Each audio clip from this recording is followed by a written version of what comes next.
Welcome to the Shallow Proclamation. My name's Thomas, and as always, I'm joined by Paul, Mr. P. Please never do that again. We're watching the finale of The Seeds of Death. I'm excited. We've had a lot of seeds and a lot of death, and I'm wondering how those two things are going to kind of come together. Which is going to win out, Paul? Let's hope that it germinates and blossoms into something beautiful at Seeds the end. of hope. Yeah. Maybe. Yeah. Ooh. Seeds of hope. Sesame seed buns. Sesame seed bap. the Doctor Who and the sesame seed bap of death. Copyright The Shallow Proclamation 2023. I'm writing that story over the Christmas period. That's the fan fiction right there. The bap. The bappening.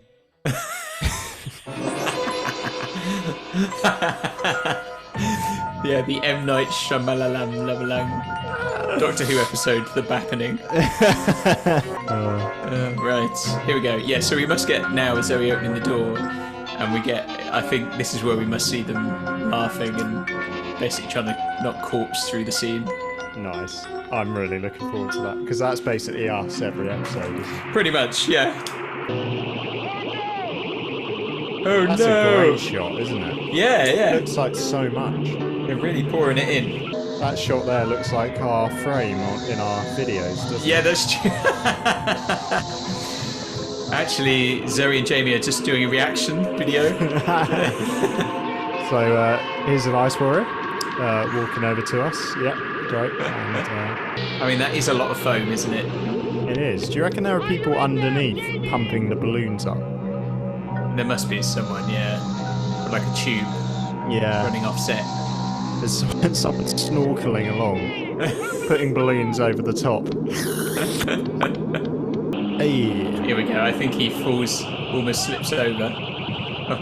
Slip slide in. She's Oh, laughing. that's an awesome shot. Is she?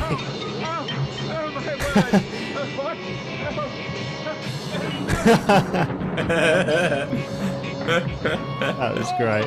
I mean, it's a very funny shot to try and film, isn't it? Yeah, yeah. Oh no, we must help him! She was probably told, oh yeah, a little bit of foam will come through the door. Yeah.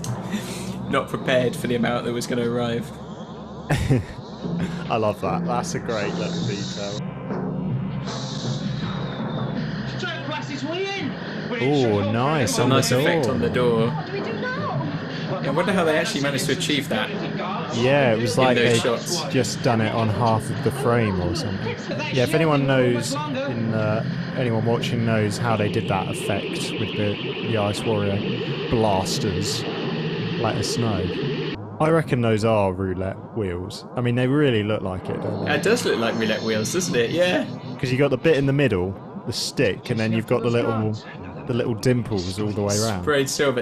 Yeah, that's definitely a roulette wheel. Surely. Those are quite cool outfits, actually. Other than the tiny little tank on the back, I quite like the helmet. I reckon it's a roulette wheel in some saucepan lids at the back. Yeah, they're like cloches, aren't they? It's like when you reveal the Lift it dinner. over I mean, it works, doesn't it? Oh yeah, yeah. It doesn't take you out of it. You just sort of go, oh, where have I seen that shape before? Oh, yeah. Yeah, look at that. That's nice. Now team map becoming operational again. Message to Commander Redno from the Security Council of the United Nations. Congratulations. All right, just continue report. So you really did know what It's interesting to have a computer that rolls its R's. Of course I did. Yes. Congratulations. Now the next thing to do is to get T-Man. Widespread Yes, rainfall. when moon relays repair. Oh, where are we going now? Oh, it's no good asking him. He's no more idea than a man in the moon. I heard that, Jimmy. What? Come on. Oh.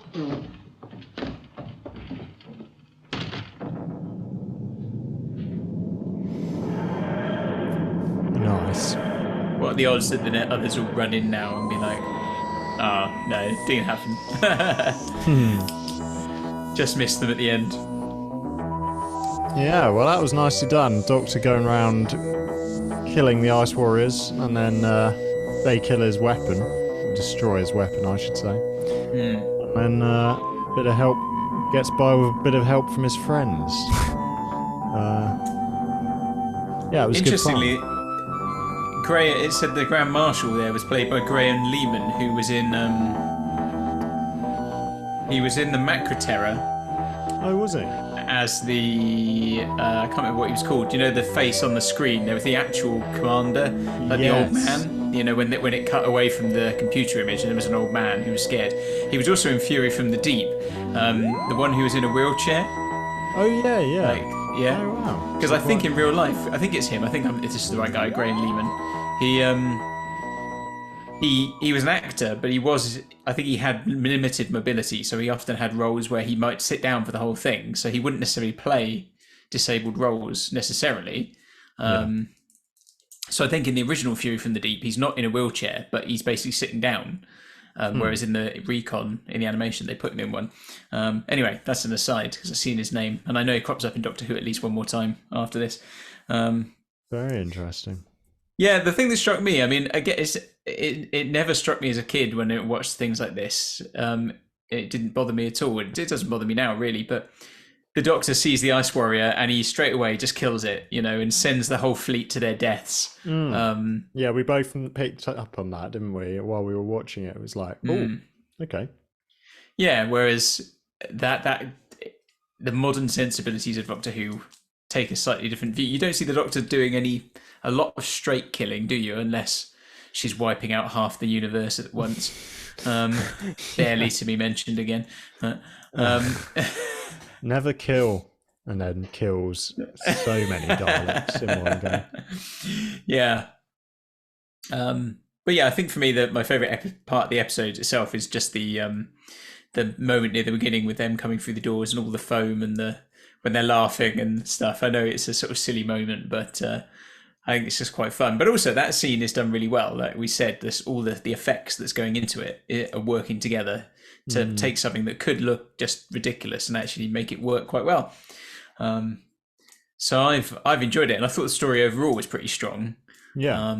But it is interesting. I can't remember if I said it in the last one or during this one, that this is the second story we've had, isn't it, to do with sort of climate control.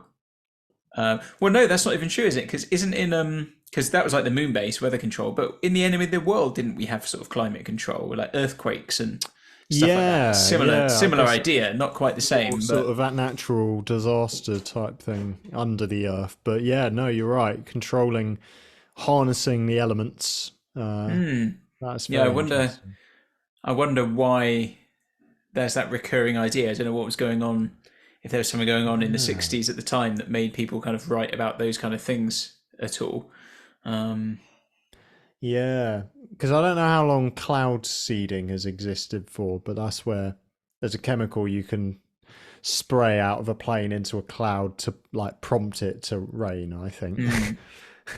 It's like, oh, all right then. But even Fury from the Deep had the weed, didn't it? And the kind of, you know, and this we've had sort of fungus and spores and things. So there's a lot of similar ideas being knocked around, aren't there? Yeah. And didn't we have it in the second of Troughton's seasons, season 5, like the first 3 stories or something all featured ice or something? Yeah. Something like that? Yeah. We had the Tomb of the Cybermen, and then we had the Abominable Snowmen, and then there was something else after that as well. Yeah, there's Ice been a Warriors. lot of frozen stuff, hasn't there? Yeah. So yeah, interesting that some of those ideas and themes kept recurring. So I don't know whether that reflects concerns of the day. Maybe someone who knows more will be able to comment on that. But yeah, and it started as a base under siege, and then it was kind of a different base under siege, wasn't it? And it was multiple bases, but yeah, so it kind of took that formula but expanded it quite a bit. Yeah, it was slightly broader. It didn't feel as claustrophobic as some of the other ones had done. It felt bigger, I think, because you had the 2 locations, and then actually finally you had the extra location of the Weather Control Bureau as well, and you had the location shooting and stuff, the outside stuff.